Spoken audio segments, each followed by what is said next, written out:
اصل يعني ازاي؟ انا عايز افهم بس ازاي ابقى قاعد بتفرج على ماتش النادي الاهلي بيلعب فرقه تانية، والاقي الفرقه التانية دي جمهورها كله في المدرجات بيقول عيله صالح عيله وسخه، الاهلاويه ولاد وسخه. يعني ايه يا سيدي؟ يعني انا واحد من الاهلاويه، يعني انت واحد من الاهلاويه، يعني اي حد اهلاوي النهارده اتشتم واتقلب كرامته عشان في لجنه مسابقات مش عارفه تحط، وعشان في اتحاد كوره مش عارف يحط قوانين ان العيال دي تتحبس، ان اي واحد اهلاوي زملكاوي اي حد في المدرجات يتحبس، اتشتم يتشتم، يخرج عن النص، يشتم، يقل ادبه، يتحبس. العيال دي تتحبس يا جماعه، كفايه كره. انا ليه بشوف دايما ماتشات النادي الاهلي والمصري عامله كده؟ ليه الجمهور يشتم؟ وليه على طول حسام حسن وابراهيم حسن والجهاز كله واقف على الخط يتنطط؟ وليه على طول يجيبوا لي النهارده جايبين لي حكم الاسماعيليه، جايبين لي حكم من الاسماعيليه بلاعب المصري البورسعيدي، وجايبين لي حكم من الاسماعيليه؟ يعني ده بالظبط مثلا كأنه فرنسا بتلعب الارجنتين وقاموا جايبين لها حكم من كوبا، وقاموا جايبين للماتش دوت حكم من كوبا. يعني كده لازقه في الارجنتين، جايبين لها حكم من الاكوادور، يعني زيتنا في دقيقه من نفس القاره. دول خط واحد، السويس، بورسعيد، اسماعيليه، خط واحد مفيش بينهم اصلا. هو طريق كده 10 دقايق تبقى هنا، 10 دقايق تبقى هنا، 10 دقايق تبقى هنا. جايبين لي حكم باسماعيليه. الحكم النهارده الفاول بتاع ديانج، اليو ديانج، الفاول اتحسب في الدقيقه 94 و15 ثانيه. الفاول اتحسب في الدقيقه 94 15 ثانيه. الفاول اتلعب في الدقيقه 96 و12 ثانيه. يعني دقيقتين فاول بيتلعب. ليه؟ عشان محمود جاد الحارس بتاع النادي المصري قاعد على الارض. راح عمرو سولية حذره، وراح لاعب تاني يشده من ايده، مش عايز يقوم.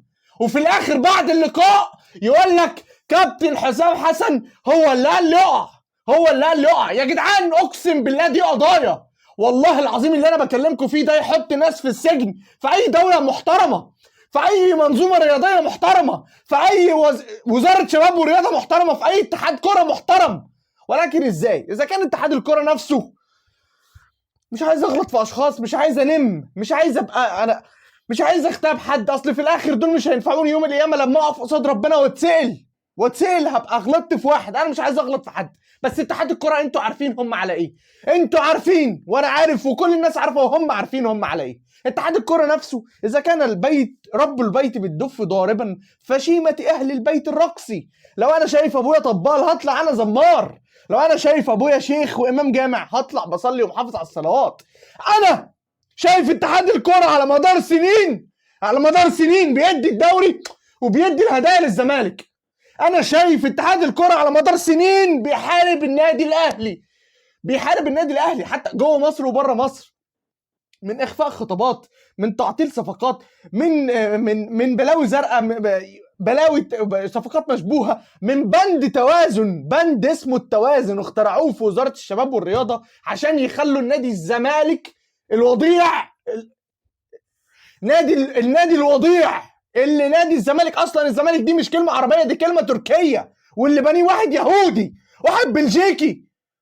كلمه الزمالك مش كلمه في القاموس العربي اصلا، ومع ذلك في بند اسمه التوازن عشان يخلوا الزمالك يتوازن مع الاهلي. يتوازن ازاي؟ يعني ايه يتوازن؟ ما تسيب كل واحد بمجهوده، ما تسيب كل واحد بشغله، ما تسيب كل واحد باجتهاده. لا ازاي؟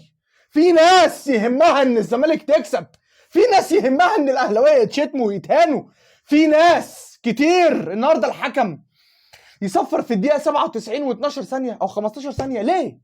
فاول واحد خد دقيقتين، حارس قاعد على الارض ما قامش، مدعي الاصابه. يا راجل ده انا النهارده اول مره اشوف حكم ما بيستعجلش حارس المرمى انه يلعب. حارس المرمى اللي في معظم ماتشات النادي الاهلي اي حارس مرمى بيلاعب النادي الاهلي والنتيجه 0-0 دايما الحارس بياخد انذار.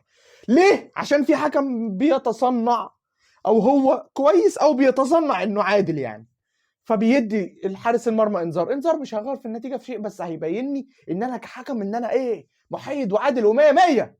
النهارده حتى الحكم ما استعجلش الجون، ما ما استعجلش الجون. الفاول خد دقيقتين من 6 دقايق في الوقت بدل الضايع. النهارده الحكم ما قالش للحارس المرمى قوم، ما زعقلوش، ما برقلوش النهارده بعد. وفي على فكره في الست دقايق، يعني الست دقايق دول دقيقتين منهم طاروا، هو حسب لك دقيقه منهم، فبقوا الست دقايق اللي هو حسبهم مش حد تاني، هو حسبهم، خدنا منهم 5 بس. ده في حاله ان التوقف اللي حصل في الست دقايق بس هم بتوع الفاول. لا، ده في كمان انذار لشادي حسين برضو اثناء الست دقايق، وشادي حسين اعترض مره وبعد كده مشي خطوتين ورجع اعترض تاني ومشي خطوتين. يعني في شويه لبش كده في الست دقايق، اللي هم صفصفوا على 5، اللي هم صفصفوا على 4، اللي هم صفصفوا على 3 وكسر. مدي 6 دقايق بيلعب 3 وكسر. ليه؟ اتحاد الكوره شاف في قطر، وكل الناس شافت في قطر، والعالم كله شاف في قطر ان كولينا طبق الوقت الضايع كما انزل. انت ضيعت لي وقت 20 دقيقة في الشوط، والله لا اديك 20 دقيقة وقت بدل ضايع. لكن الكلام ده مش في مصر، الكلام ده مش في وزارة الرياضة الحالية، والكلام ده مش في اتحاد الكرة الحالي. اتحاد الكرة ده يهمه ان ماتشات النادي الاهلي، لو النادي الاهلي خسران او متعادل، الماتش ده يصفي بقول لك ايه 35 دقيقة حلو من 90، من 90، والباقي كور بتطلع مفيش حد بيجيبها، والباقي اعتراضات جهاز فني من الفريق المنافس، والباقي ضغط. وبمناسبة الضغط، النهارده كابتن سيد عبد الحفيظ وحمدي فتحي ومحمود متولي ومش عارف مين تاني ومين رايحين يعترضوا على الحكم بعد الدقيقه 97 وبعد ما صفر. انتوا ايه يا جدعان؟ ضربتين جزاء النهارده النادي الاهلي فيهم شك، ده الحكم ما رجعش للفار. انتوا جايين تعترضوا بعد خرام مالطا، انتوا جايين تعملوا فيها عندكم روح بعد. كابتن سيد عبد الحفيظ، كابتن سيد عبد الحفيظ، انت كنت من اكتر الناس المشاغبه والوحيد اللي صايع في دكه الاهلي. بيقول لك العيله اللي ما فيهاش صايع حقها ضايع، انت الوحيد اللي كنت صايع في دكه النادي الاهلي. فضل الاعلام يضغط والحكام تضغط، وفضل كلام كتير بيتناثر في الاجواء كده، ومفيش دخان من غير نار، ان بيقول لك ان سيد عبد الحفيظ لو امن على مكانه اديله انذار. ده كان رئيس لجنه التحكيم السابق بيقول كده للحكام، ده على لسان بعض الصحفيين الكتير، والجمله دي تحديدا وصلت للكابتن سيد عبد الحفيظ. كابتن سيد عبد الحفيظ فضلوا يضغطوا عليه اعلام وحكام ورئيس لجنه حكام وحسام عبد الفتاح واللي واتحاد الكره وعقوبات وايقافات لحد ما بقى كيوت زيه زي قفشه، لحد ما بقى كيوت ولعبت الاهلي كلها بقى كيوت، لحد ما بقى الجهاز الفني كيوت، وجايبين لنا مدير فني اسمه كولر. هو مدير فني كويس، ولكن برضه هو شخصيته هادي. وبعدين ده لسه جاي، يعني بقى له 15 16 ماتش بس بيلعب النادي الاهلي ومتواجد في مصر لاول مره في حياته. يعني الراجل لسه ما شافش الوساخه، وما رضعش لسه بالوساخه زي جوزيه كان جاي لنا صايع، ده جاي لنا كيوت وهادي. احنا عايزين دكر. احنا فاكرين جوزيه لما كان بيعمل لهم كده، ولما كان بيقلع لهم الجاكيت ويرمي لهم الجاكيت على الارض ويرمي ويبصبص للحكام. فاكرين حسام بدري لما كان بيبص للحكام من فوق لتحت؟ انتوا ما تستاهلوش الا كده، انتوا عايزين كده، انتوا ما بتمشوش بما يرضي الله الا بالكرباج، انتوا ما بتخدموش الا اسيادكم هم الزمالك، اسيادكم الفسده، اسيادكم اللي بيرشوكوا. ليه تخلونا نخرج عن شعورنا؟ ليه تخلونا واحنا قاعدين في بيوتنا نتشتم؟ وعلى فكره ممكن يكون انا ما سمعتش، اقسم بالله ما سمعت، ولو سمعت هطلع اقول وانتقد. انا ما سمعتش جمهور الاهلي بيشتم، ولكن لو حد من جمهور النادي الاهلي شتم يتحاكم ويتحبس، واي حد يتطاول على حد تاني يتحاكم ويتحبس. ايه يا جدعان؟ احنا بنلعب كوره، ما خليتوهاش كوره. الاهلاويه ولاد وسخه تتقال كده في العلن، واخرنا نقفل صوت الجمهور. اقفل صوت الجمهور وعلي صوتك يا ايمن يا كاشف يا مذيع. ايه ده؟ هو ده بس اخرنا؟ بس هي دي الكوره، هي دي بقت منظومه الكوره في مصر. حرام عليكم يا جدعان، حاربتوا الاهلي بكل المقاييس، لعيبه الاهلي اتحولت لكيوت، الحكام بقت اباطره وبلطجيه على النادي الاهلي. انا قلتها زمان، كابتن محمود الخطيب، النادي الاهلي في عصر الكابتن محمود الخطيب كاداري اتحول لمؤدب ساكن في حاره كلها بلطجيه وشمامين. مؤدب ساكن في حاره كلها بلطجيه وشمامين. انا لو مؤدب وساكن في حاره زي دي، عندي حل من 2 مالهمش تالت: يعزل من المكان ده اسيب كل حاجه فيه وامشي، اعزل انفد بنفسي وبجلدي وبكرامتي، يا اما ابقى زيهم يا دي يا دي. حل تالت مفيش. الادب ان انا افضل قاعد في نفس المكان بنفس اخلاقي وادبي. هتركب ما هيركبوني، ما انا الوحيد الكيوت اللي فيهم. كل الناس دلوقتي بتاخد حقها الا النادي الاهلي. النادي الاهلي كبير القوم وسيدهم مش عارف ياخد حقه. انا اقول ايه بس؟ عيب ان انا اقول ارحموا عزيز قوم انزل. احنا قرارنا في ايدينا، يا كابتن. يا كابتن اتقي الله فينا يا كابتن. كويس ان التعادل جه في التوقيت ده، علشان اذا فيه، وانا متاكد انه فيه، النادي الاهلي حاطط عينه على صفقه، والصفقه دي النادي الاهلي في عيون كابتن محمود الخطيب شايف ان الصفقه دي غاليه شويتين. فالتعادل ده يا رب يفوقه، يا رب يفوق اداره النادي الاهلي ويفوق امير كيوت توفيق، ان هم ما يستخسروش، ما تستخسروش فينا، ما تستخسروش في النادي الاهلي يا جدعان. يا جدعان كوليبالي كابتن منتخب السنغال لما خسرنا نهائي افريقيا في شهر يناير اللي فات، وشاف محمد عبد المنعم واقف كان تقريبا بيبكي بعد اللقاء ما انتهى، راح وخد وشد كده بأزره، وخد بإيده وشده كده من كتفه وقال له ما تزعلش، بص على السبع نجوم اللي فوق الشعار بتاع الاتحاد بتاعك، بص على السبع نجوم، اصحى ارفع راسك لفوق، انت معاك 7 نجوم في افريقيا، محدش معاه النجوم دي كلها الا انت، الا مصر. بصوا على النجوم، والنجوم دي جت باصوات الجماهير، وجت بدعوات الجماهير، وجت باجتهاد اللعيبه الرجاله، لما كان عندنا رجاله في الملعب، لما كان عندنا كابتن عبد البقال، وكان عندنا عدل القيعي زمان قبل ما يكبر، وكان عندنا ناس، وكان عندنا جوزيه، وكان عندنا صالح سليم، وكان عندنا طارق سليم، وكان عندنا ثابت البطل، وكان عندنا أباطرة بيعرفوا يجيبوا صفقات رجالة، عيال جعانة كورة وجعانة فلوس، مش عيال جاية عشان تاخد مرتب وتتصور وتنزل سيلفي، واحمد عبد القادر ياخد محمد شريف عند محمد الصغير ويروحوا ينزلوا سيلفي الحلاقة وسيلفي الخروجة وسيلفي الكافيه وسيلفي افتتاح الكافيه وسيلفي مش عارف ايه. حرام عليكم. وفرح مين وعبد الباسط حمودة يطلع يدافع عن اللعيبة دي. بقت بزراميط، دي بقت بزراميط، ما بقتش النادي الاهلي. خافوا عنك الخطاب وقلت هطلع بيان، والبيان لفيناه وبرمناه وعارفين حطيناه فين كويس، وخدوا في الاخر افريقيا منك بعد 3 مواسم كان ممكن تعمل فيهم نتيجه اول مره تحصل في التاريخ، وخدوها منك. صليتي موليتي وسكت وعملت بيان، يا فرحتي بالبيان. خدوا منك الدوري 2 على بعض بالتحكيم وبالاحتواء وبالرشوه بالزعيق وبالجعير وبالشتيمه وبقله الادب والوساخه، وانت كيوت وطيب وساكن في حاره كلها بلطجيه وشمامين وانت مركوب، وبرضه طلعت بيانات. قلت لهم من سنه ونص عايز حكام اجانب، قالوا لك معناش يوروهات، معناش دولارات، معناش عمله صعبه نجيب حكام اجانب. قمت حاطط لهم 80,000 يورو في حساب اتحاد الكوره تحت تصرف اتحاد الكوره في اي وقت، عشان لما تطلب يجيبوا، وبرضه ما جابولكش، وبرضه سكت، وبرضه ما عرفتش تفتح بقك. سيد عبد الحفيظ كان بيتحرك على الدكه وبيفرك وبيرهب الحكام شويه. يعني اسمها ايه الكلمه؟ الله يخرب بيوتكم، نسيتوني كل حاجه ونسيتوني الكلام.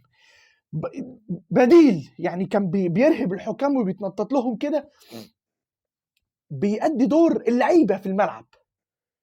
لا، فضلتوا ترهبوه، فضلتوا تخوفوه، فضلتوا تضغطوا عليه من كل النواحي، لحد ما حس ان هو بيحارب لوحده. قعد على الدكه قال لك انا هغير الكل لوحدي. ما هو معذور، ما هو بيحارب لوحده. ده النادي الاهلي. اتقوا الله فينا واتقوا الله في المكان اللي انتوا ماسكينه. اصرفوا على النادي الاهلي. خليت واحد زي فينسنت ابو بكر، واحد ذرات عنده 82 سنه باين، بيقول لك لا انا ما اجيش النادي الاهلي، ما اجيش العب في افريقيا في النادي الاهلي، وبعدين انا الراتب بتاعي عالي، لا للتفاوض مع النادي الأهلي. احنا يا نهار اسود. في يوم من الايام مالودا كان بيلعب في وادي دجله، النادي اللي كان لسه صاعد دوري درجه اولى، دوري ممتاز، ومالودا ده كان لسه لاعب نهائي كاس العالم من كام سنه، واحنا فينسنت ابو بكر المقشف ابو الباس مقطع بيقول لك انا الراتب بتاعي غالي. احنا يا نهار اسود يا جدعان، ده احنا اعلى ميزانيه في افريقيا، واعلى ميزانيه في مصر، واعلى ميزانيه، واكتر نادي بيكسب، واكتر نادي عنده ربح، واكتر نادي عنده حقوق رعايه، واكتر نادي عنده حقوق بس، واكتر نادي عنده جمهور، واكتر نادي عنده عائد من البث، المباريات والتذاكر والتيشيرتات ومنتجات الفريق وكل حاجه. ايه ده؟ ايه ده؟ ما فاضلش ما فاضلش حاجه تاني، ما فاضلش حاجه تاني نخسرها. خسرنا كل حاجه يا كابتن في عهدك. اعمل حاجه لله، اعمل حاجه لمكانك. اوعى تتكل على الاثنين افريقيا اللي انت جبتهم، دول جم بدعاء الجمهور، بدعاء الجمهور. وربنا لو، وقلت كتير قبل كده، لو ربنا قدامه اتنين بيغرقوا، واحد مسلم واحد كافر، ربنا هينجي الكافر لو بيعرف يعوم، والمسلم هيغرق لو ما بيعرفش يعوم، لان ربك رب اسباب. اعقلها وتوكل، مش اعقلها بالعقل يعني، هي كان اعقلها يعني اعمل اللي عليك، اسعى وتوكل، اسعى وتوكل. ستنا مريم كانت بتموت في الصحراء لوحدها، معهاش حد، وبتولد وجالها طلق الولاده، وربنا نزل عليها الوحي، خلاص بتموت بتفرفر مش قادره، ولا كلت وجعانه وفي الصحراء لوحدها وخلاص ضايعه. ودي يعني عندها وحي من ربنا، ربنا بعت لها في القرآن، ربنا بعت لها وحي، هو هزي إليك بجذع النخلة تساقط عليك رطبا شهيا فكلي واشربي. ربنا كان قادر ينزل لها الأكل لحد عندها، ربنا كان قادر ينزل لها موائد من السماء، ربنا كان قادر، ولكن قال لها هزي إليك بجذع النخلة. ده دليل على إيه؟ دليل على إن ربك عايزك تعمل حاجة، وكرمه وبقية بقية الشغل عليه. اعمل حاجة وربك هيكرم. يا جدعان اصرفوا يا جدعان، احنا معانا فلوس، اصرفوها، اصرفوها، اصرفوها لاجل الله ولاجل النبي ولاجل الجمهور. حرام عليكم، حرام عليكم. عمالين نقول مهاجم سوبر، مهاجم سوبر، ده احنا عايزين 3 سوبر، ده احنا عايزين 3 مهاجمين سوبر، 3 مهاجمين سوبر. واسحبوا الشاره، اسحبوا الشاره من كابتن محمد الشناوي ولا محمد الكحلاوي ده، اسحبوها منه. ما بيعملش حاجه، ملوش لازمه. في اخر الخناقه بعد الماتش، بعد ما الحكم صفر، الحكم بتاع الاسماعيليه جايبين لنا حكم الاسماعيليه حكم ماتش المصري. الله الله. هنطلع بيان برضو صح، هنطلع بيان، هنعترض. النادي الاهلي يدين الحكم وليد عبد الرازق لانه يعني تهكم على النادي الاهلي، ونحن نرفض هذا التهكم الذي لا يليق بالكره المصريه، ونطالب بالعداله في الكره المصريه، ونطالب بتحقيق جميع الشروط القياسيه في المهلبيه. هو ده اللي هنعمله، هو ده اللي هنعمله. اسمع مني.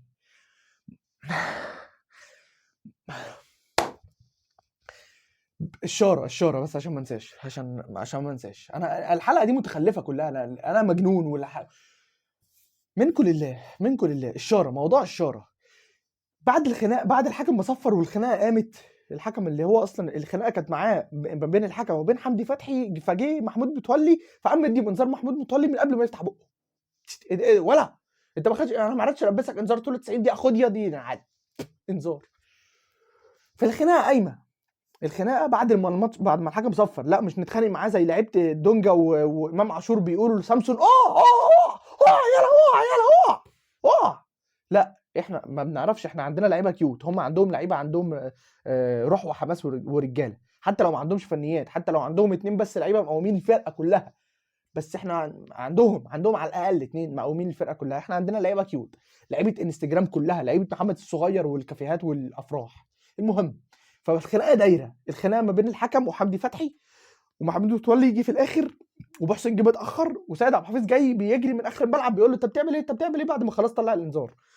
فجه الشناوي بيتمشى، اقسم بالله بيتمشى، انا شفت المشهد ده وكنت كان عقلي هيشت، شعري هيبيض في اللقطه دي، قاعد بتفرج. فجه الشناوي كابتن الفرقه بقى، الخناقه قايمه، في خناقه قايمه، ها والشناوي جاي من اخر الملعب، اقسم بالله بيتمشى، اقسم بالله الكاميرا جايبه كده المشهد من ورا، فانا شايف الشناوي جاي بقى كده تمام. وبعد كده ايه، فلقى في كذا حد حوالين الحكم من لعيبه الاهلي، فقام واقف بيتفرج من بعيد، استنى ثانيه ونص، ثانيتين كده، وبعد كده ايه، لقى في واحد كده لابس اسود شبه طقم الحكام كده، اتاري الحكم الرابع. قال لك ايه ده فاضي، اما راح اقول له كلمتين، ينفع كده يا كابتن؟ وبيتكلموا بص بكل هدوء، وبص حتى البادي لانجوج بتاعته وحركات ايده هاديه وبطيئه وبتاع. شاف واحد واقف لوحده فراح يقول له ينفع كده يا كابتن؟ ده الحكم الرابع. قال يعني ده ليه سلطه، يعني ده هيعيد الماتش مثلا. خلاص، هو ده الشناوي، هو ده كابتن النادي الاهلي. مش يخش كده يزيح ده كده ويزيح ده كده عشان ما فيش انذارات تاني تيجي على الفرقه، واذا كان محمود متولي هيغيب ما يغيبش معاه واحد تاني ولا واحد تالت ولا واحد رابع. ماشي، مش يزيح كده ويفض الخناقه ويتكلم هو بقى مع الحكم، ولا يديله واحده من مناخيره، ولا يعمل اي حاجه يحسسني ان هو ذكر في الملعب. لا، ينفع كده يا كابتن؟ بيكلم الحكم الرابع يقول له ينفع كده يا كابتن؟ انا متهيألي الحكم الرابع يعني تصدق عشان هو لا ما ينفعش. لا خلاص، انا هبحث في الموضوع ده وان شاء الله اوعدك يعني الموضوع هيتحل، اوعدك ان شاء الله. عشان انت بتعمل ايه يا اسطى؟ انت كابتن النادي الاهلي، انت تلبس الشاره بعد حسام غالي؟ بس خلاص، الحلقه خلصت.